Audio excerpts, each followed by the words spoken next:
High বন্ধুরা, welcome to বাংলায় share বাজার। ইয়েস, বাংলায় শেয়ার বাজারে খুব একটা সময় আমি দিতে পারি না, এটা প্রত্যেকটা ভিডিওতেই বলি।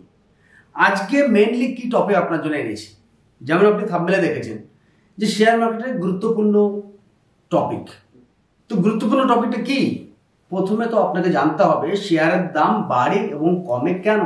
আরে তো আমরা জেনেই আছি বাড়ে কমে কেন। না, কিছু এমন জায়গা আছে যেগুলো জায়গায় কিন্তু আপনাকে কোনো না কোনো জায়গায় কিন্তু কোশ্চেন মার্ক আছে। সো আজকের দিনে স্টক মার্কেটে লস করার মেন কারণ দেখুন, আপনি যদি একটা স্টক মার্কেটে সাকসেস স্টোরি তৈরি করতে চান বা যে কোনো ফিল্ডে যদি একটা সাকসেস স্টোরি তৈরি করতে চান, আগে আপনি খুঁজে বের করবেন যে এই ফিল্ডে কারা বিগত দিনে ছিলেন, তাদের মধ্যে কারা এই ফিল্ড থেকে ওয়াশ আউট হয়ে গেছে, উইদাউট সাকসেস ওয়াশ আউট হয়ে গেছে। তাদের কাছ থেকে কিন্তু আমাদের শেখার জিনিস পাবো ডেফিনেটলি। ওকে, সো আজকে মেন কথাটা আমি যেটা আপনাদের বলতে চলেছি যে অপশন ট্রেডিং ইয়াং জেনারেশন কিন্তু maximum option trading, crypto market, ফরেক্স মার্কেট, একই কালার গেম হেন সানো কি সব এসছে, তো এইসবের মধ্যে ঢুকে আছে। কিন্তু একটা এজের পর যে আমাদের ভিউয়ার্স বা রেটিং বা প্রফিট রেশিও যেটা আমরা পাচ্ছি, সেটা কিন্তু পাচ্ছি একটা এজের পর। তারা কিন্তু ইকুইটি মার্কেটে ফিরতে বাধ্য, এবং ইকুইটি মার্কেটে মানে ক্লিয়ার শেয়ারের ট্রেড করে এত সুন্দর প্রফিট করা যায়। এবার আপনারা বলবেন স্যার আমার কাছে তো কম পুঁজি আছে, তো এটা দিয়ে আমি শেয়ারে কি করে যাব?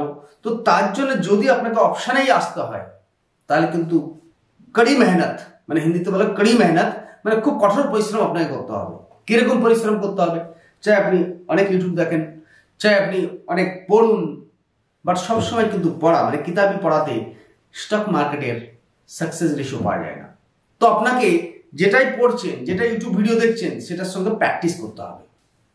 প্র্যাকটিস করে করে আপনার নিজের মধ্যে অ্যাকুরেসি আনতে হবে। যেমন আমাদের যে ক্লাসগুলো হয়, ক্লাসগুলোর পার্ট কিন্তু এরকমই থাকে। প্রথমে পড়ানো হয়, তারপরে ক্লিয়ার প্র্যাকটিস করানো হয়, প্র্যাকটিসের পর ভয় কাটানোর জন্য মাত্র একটা কোয়ান্টিটিতে ট্রেড করানো হয়। তো স্টক মার্কেটে আমার এন্ট্রি যখন করছি তখন অপশন দিয়ে এন্ট্রি করলে হবে না, আপনাকে এন্ট্রি করতে হবে ইকুইটি দিয়ে। আর যদি কিনা আপনার পার্টটা আলাদা থাকে, ইকুইটিতে বেস বানানো এবং ইকুইটির থেকে লাইফ টাইম পয়সা কামানো, তাহলে কিন্তু ইকুইটির টেকনিক্যাল চার্টের সঙ্গে সঙ্গে আপনাকে ইকুইটির ফান্ডামেন্টালটাকেও শিখতে হবে।